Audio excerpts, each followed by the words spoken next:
Welcome, everybody.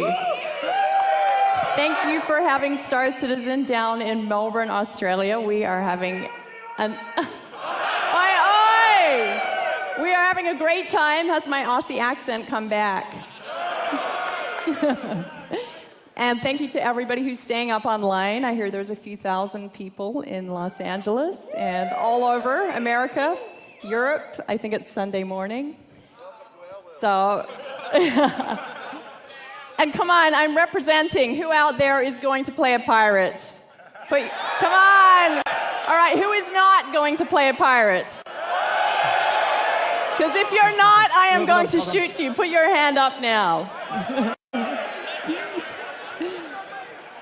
Tonight I'm representing Team Outlaw. So, take her down now! On the floor, drop your weapons! Drop them! It looks like a different kind of Mustang, but you'll just have to wait a little while for that one.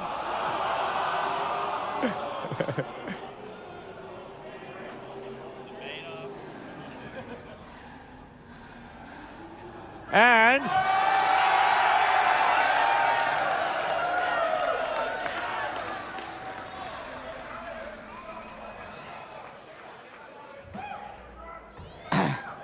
so the other ship with the 9.2 patch that will be there if you've that will now be available is the Redeemer, which is actually a really cool thing because it's the very first ship that was user built. So it wasn't built by our internal team. We did a little bit of work to fix it up and put it in the actual game properly, but this was the winning ship in the Next Great Starship, which we ran earlier this year, which was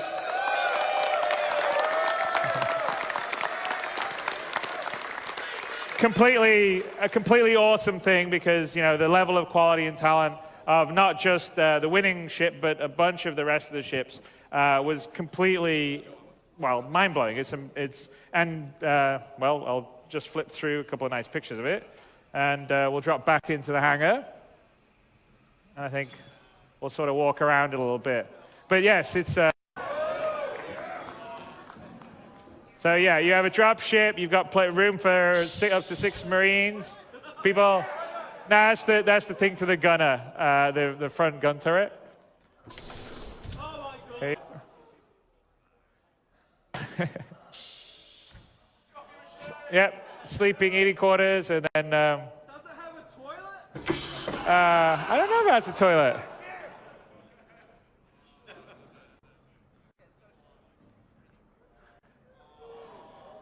So, now the Redeemer is a gunship, dropship for, you know, various things, but one of the things would be sort of inserting Marines into combat zones and boarding other ships. So, which brings us kind of to the point of why we're here tonight, which is we're going to show you the FPS. So, we're going to show in a little bit kind of what the FPS feels and looks like, and I think you guys are going to be hopefully impressed. I actually think it's pretty damn awesome. So we take the battle to the ground. In actually the case of the demo we're going to do, we'll be taking it to a space station. Aim for the head, shoot for the stars. I didn't really come up with that one.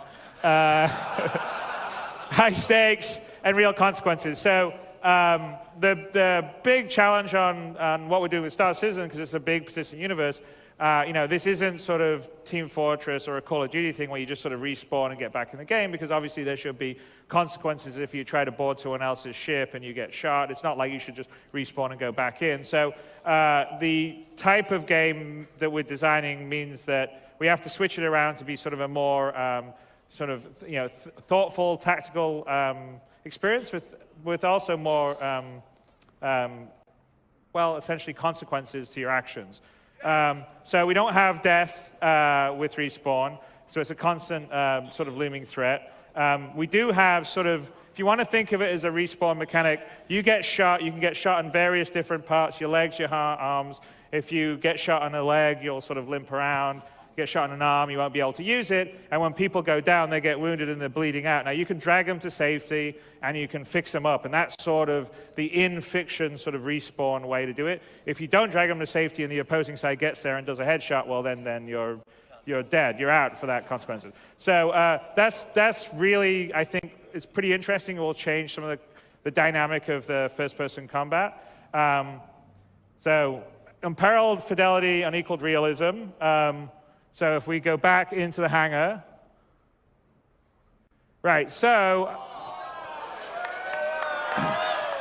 just to generate, so you guys were asking about various things like breathing and stuff like that. So we're actually in a build, we're actually in the first-person shooter branch of the build, which has a whole different level of animation that we've been working on, besides what you've seen in the hangar, which is sort of very rudimentary.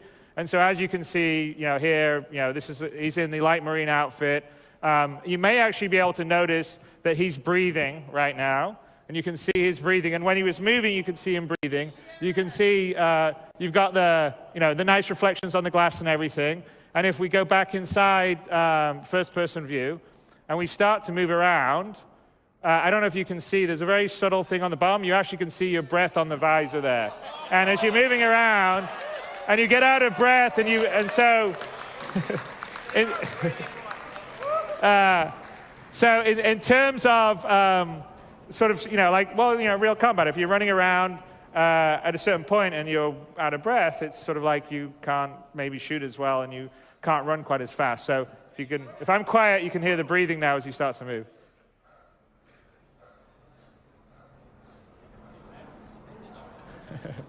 So that's part of the aspect. The other. Well, wait a minute. You'll see that a little later on. Another thing to point out as we're moving around here is from a first-person standpoint. I'm really interested in trying to have an immersive experience. So when you're in a helmet, in a marine combat suit or in any other kind of spacesuit combat suit, you really sort of are in the helmet. And so if you weren't, you'd have a slightly wider vision. So here, one of the things that we've done is we actually model the eyes separately from the head. So if you look all the way down, if you think about when you look down, at a certain point, your eyes start to go down instead of your head because it can't go down anymore.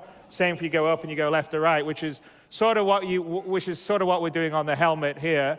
And then there's also one other aspect that we're doing in terms of moving around.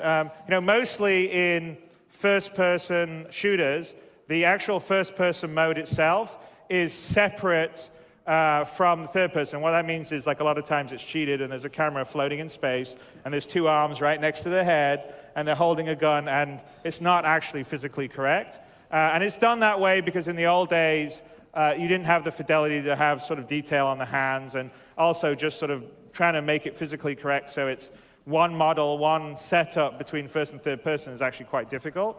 For us, we really wanted to do that because the whole idea of Star Citizen is immersion. You should be able to look down, see your body. Shouldn't be any different between first and third person.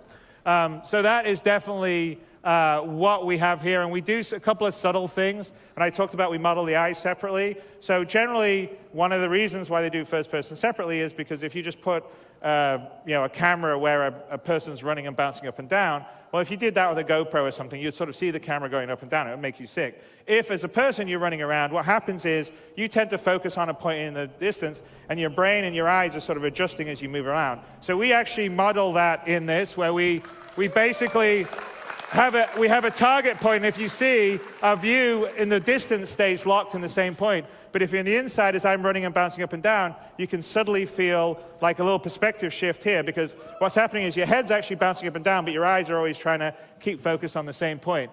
So in terms of that, we sort of feel like it gives a much better sense of immersion and motion. If we pull out a gun, I think, by the way, let's see, what you see is what you play. I'm kind of going through our slides here. So no old school floating guns. Correctly simulated eyes, head, and body. That's on my little presentation here.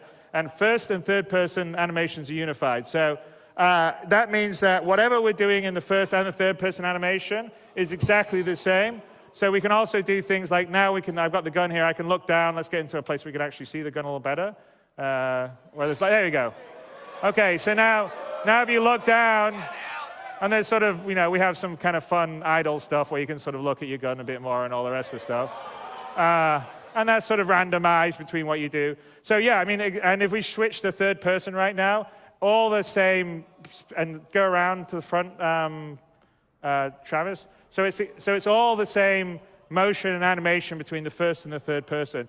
And we also, simulate everything. So if we fire now, you'll sort of see, you can see his fingers pulling as he's firing. So all of that's happening. We also, one of the other big things that we do is the gun shoots where the barrel's pointing. So it's not like most first-person shooters, when you're in the first-person mode, basically the gun, you're shooting where the mouse is pointing, your crosshairs pointing. Well, this is actually shooting exactly where the gun's pointing, and this is actually kind of another fairly big deal. In so much that when you're moving around, if you stop to iron sight, so I guess we could probably iron sight now. Like in real combat, you don't really just sort of run around and start shooting because you don't have great accuracy. But so you would tend to want to stop and set and be able to shoot. And so we sort of simulate that. So if you can shoot from the hip or in a sort of version like this, but obviously it's not going to be as accurate as when you're shooting in the sort of the iron sight set or when you're scoped or whatever. So, and it's exactly where you're pointing. So it doesn't cheat, it doesn't do all that. So we think ultimately that's going to make a much more sort of intense and realistic first-person experience. So that's sort of a little bit of a primer.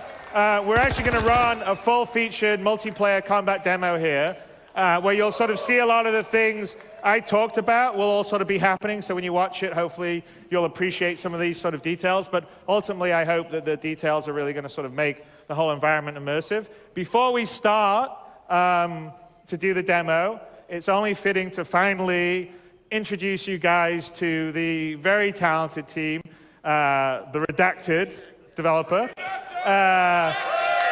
that have been working specifically on the first-person shooter aspect and a lot of the sort of things that we've just shown you right now, and you'll see a lot more of. So let's run the video to meet Redacted, and then we'll bring them out.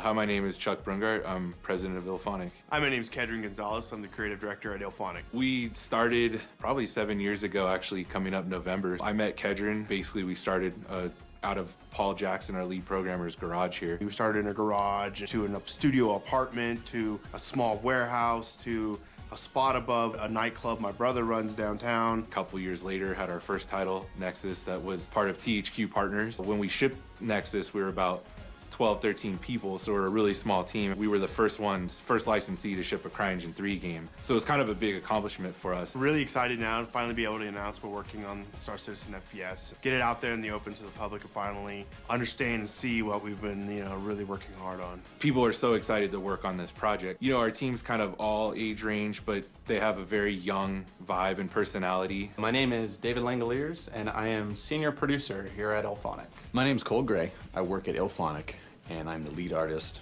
on the FPS module. My name's Rodney Houle. I'm the lead designer, so I manage the design team here. My name's Shane Stoneman. I'm a senior artist here at Ilphonic. My name is Matt Hubble. I'm an effects artist here at Ilphonic. My name is Brian McConnell, and I'm an animator here at Ilphonic. I'm Nick Fletcher. I'm a programmer here at Ilphonic. As far as first-person shooters, we're doing something pretty different and groundbreaking that will hopefully set the future of first-person shooters. I think what makes the FPS so special in Star Citizen is the absolute sheer immersive physical animation-driven based system behind it that has never been seen before. There's never anything that's come close to this. We're building a system where the first and third person rigs and cameras are all the same. So in normal FPS, you kind of have this where your gun is shoved up into your mouth and the camera is just a floating, bobbing head, and you look down, you don't see any feet. Everything in ours is gun when you look down. When you look up, you're not going to see the feet. Instead, you're going to see the top of your helmet and realism that I don't think we've really seen before. Being the lead artist, I push for excellence as much as possible as far as the visuals, and I thought that we were going to hit a certain level, and we've just pushed that, and we just keep pushing it, and it doesn't seem like there's any end in sight for how awesome this is going to get. The main theme behind what Star Citizen FPS is, especially in like a persistent universe type setting, is it's a very high risk gameplay. I think that's what makes it unique and special. Some of the cool things you can do in Star Citizen FPS levels, for example, let's say if you're coming onto a space station and you don't know what to expect, you know there's a lot of bad guys, and your entire team has been killed, and it's just you now. And you're there for whatever reason. Maybe you're trying to steal cargo, you're trying to assassinate somebody, you're trying to blow up the station. Most levels and most area station ships, a lot of planet-side locations will have the ability for players to radically change the playing field at any time. So you can go cut the power off the entire thing, you can turn off oxygen, you can open up all the hangar doors and suck everybody out, you can blow up, set a self-destruct and blow up the whole place. There's so many different things you can do to change the level you're playing in. Like what we're trying to do is make it feel like it's realistic, you know, like when you shoot from the hip, you're not gonna have good aim. You know, you really need to focus on being careful and iron sighting like you would in real life. So it's bringing an element of simulation that has been lacking in FPS titles. There's the risk of permanent death, so there's, you know, always a high attention factor. Already we have a bunch of stuff in the game, just like the different tactics that'll be used, especially with zero-G. With Star Citizen, now we can fight first-person style in a zero-G environment. Everyone's floating around, and you can shoot each other that way. I haven't seen anything like this before, but in movies. It's going to change the way that people play first-person shooters for years to come. So what excites me most about Star Citizen, I mean, the community is massive and just they support the game, and I really love how we're impressing the community, the actual fans that are gonna play it, and that's what game development should be about. The thing I'm most excited about, I think, honestly, is gonna be the day whenever I can log in and I can really mess with players, because the systems that are designed and put into place just allow a degree of just messing with players just the right way, like sneaking behind them, tricking them. You can really screw with people, and that's awesome. The activity I'm most excited about in Star Citizen is probably playing the pirate. I've always been the type that likes to kind of play the bad guy in the video game. Being able to hop from one ship mid-flight, jump on another ship, hijack it, mostly for the team dynamics that'll come from that. Flying around and being able to board other people's ships and just sweep through and kill everybody and take all their stuff. The thing that excites me the most about Star Citizen is just how big and ambitious the project is. The first-person shooter, the persistent universe, being able to fly and have the exploration. There's been games that have done little parts of Star Citizen throughout, but there hasn't been a game that's been all the parts all, you know, mashed together in one giant super game. And I think that's probably the most exciting part about it. What excites me most would have to be the fact that we're basically groundbreaking the future of video games. I'm really proud of my team here. They've been doing an amazing job. They've been working really, really hard. Chris asked me to come up with a design for the FPS system, and he told me the direction he was wanting to go in. I knew that the system I gave them as a design was going to be really difficult. Very thankful that they dealt with that and believed in my vision as well as Chris's vision and pushed themselves to make it happen. It's the best thing that, you know, our studio's ever done, and it's really been an honor to have the opportunity to do it. As far as the studio, we've always wanted to be kind of in the AAA lane, making groundbreaking stuff that's pushing graphics and pushing gameplay. I think everyone's going to be really happy when they finally get to play this thing, you know, I guess early next year sometime.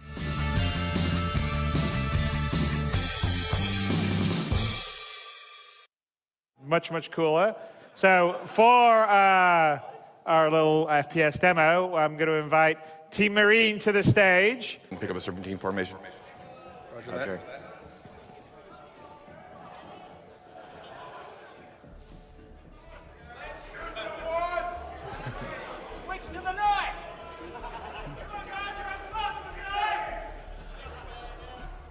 All right, this is the security office right here. Stack up on me. Ready. Roger.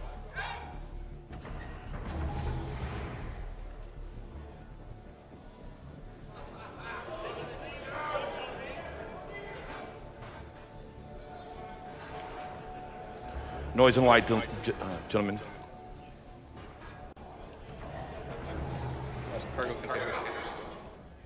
We got a closed stairwell, 12 o'clock.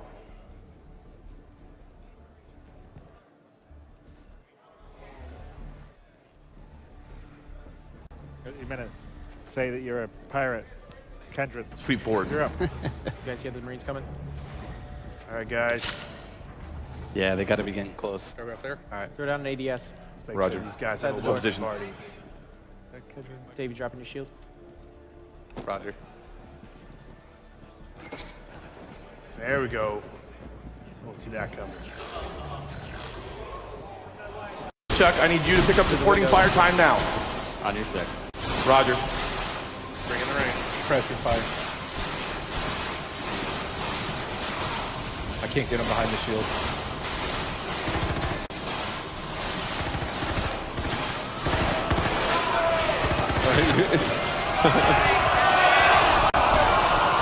Oh, I'm down. One tango down. One enemy KIA. How copy? Over. Frag out. Grenades I in have, the door. Look out. I have one enemy, 12 o'clock, moving to the right to your 1 o'clock. Rodney, you got him? Enemy down. Roger that. Sweeping forward. Hey, nice and slow, guys. Nice and slow. Dictated on our terms. I'm down. Hey, another tango down.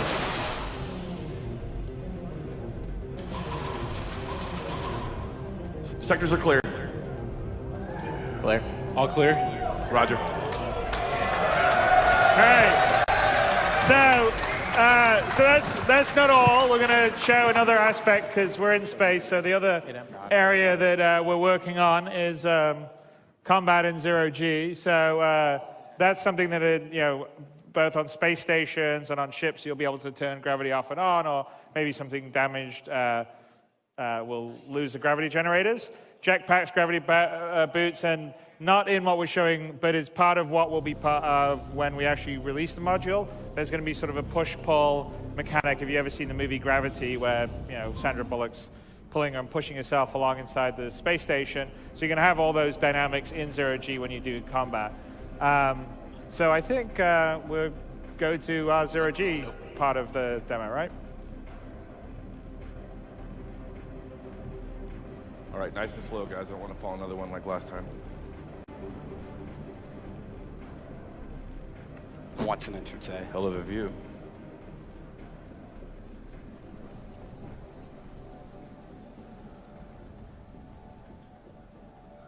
Are you guys looking tight? Get tight. Roger. Got a door here. Check it. I'll cover. 6 is clear. Door's locked. Roger. All right, get in this hallway. Watch the hallway.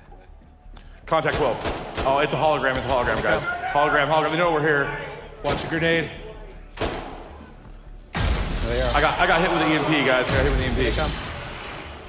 You guys straight? Davey, get to the generator. They're gonna be around this corner. Contact.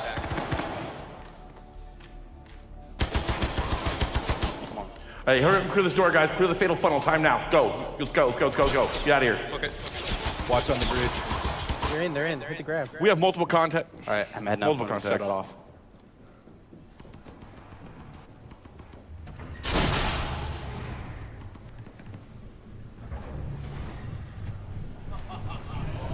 You guys got a visual? I don't have a visual. I don't know where they go. Where they go? I don't got it. All right, see one. Make sure to stay near cover, gentlemen. Stay near cover. Contact. Are we losing gravity right now? Gravity's going offline. Oh, jeez. Oh, he's got EMP. Watch. Hey, get some force propulsion grenades out. Gravity's down. 09. We're in zero G.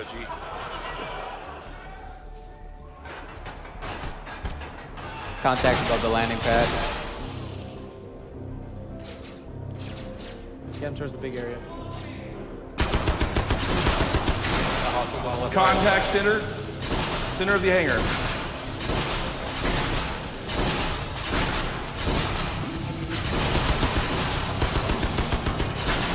Trying to move to you, man. I can't really control it. I got him in the corner. All right, corner's down. I have contact coming towards me. One in the middle. Get him in the middle.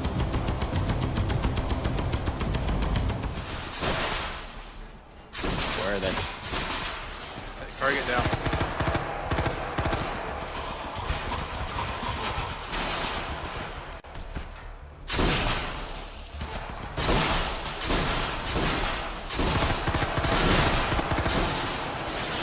Target lit. I'm down. Hit. One Marine down. I'm down. Got one.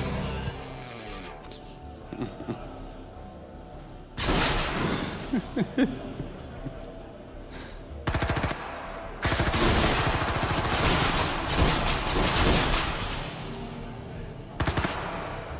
serious damage.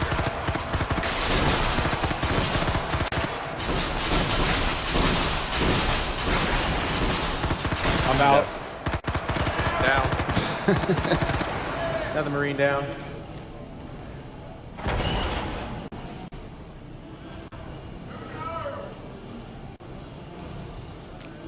Is that it? Come get it. Outlaw wins.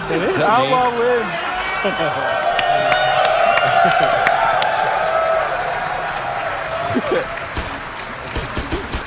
Hey.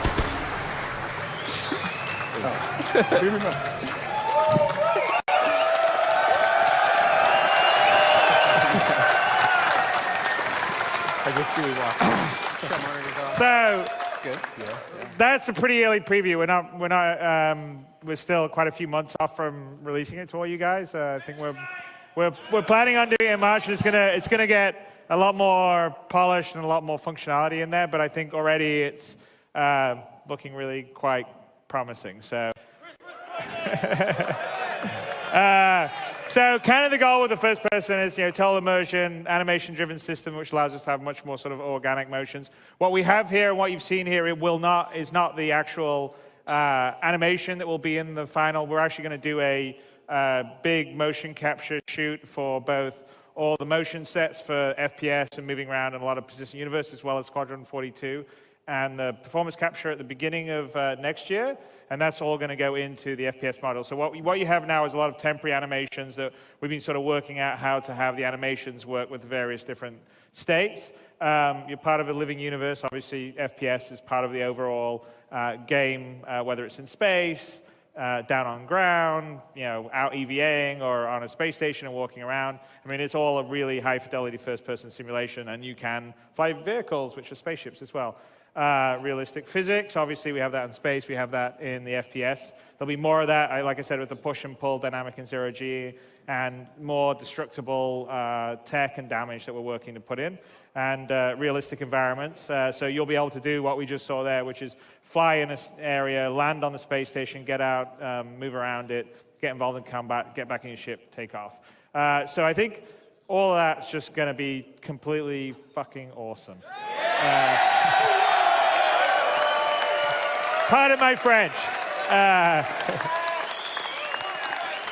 And of course, we have realistic consequences.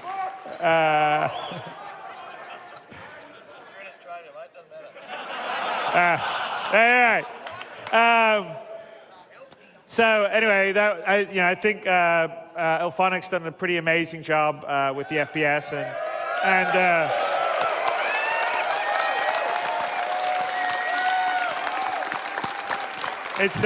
it's only going to get better. And also, I should say that in the FPS demo, you saw a lot of the rest of the Star Citizen team worked on elements of that. So the characters, the animation, effects, some of the graphic stuff were done by people in Austin, Texas, some in LA, some in the UK, and it really was kind of a team effort. But Ilphonic was the core of it, and they've done some pretty amazing work. So.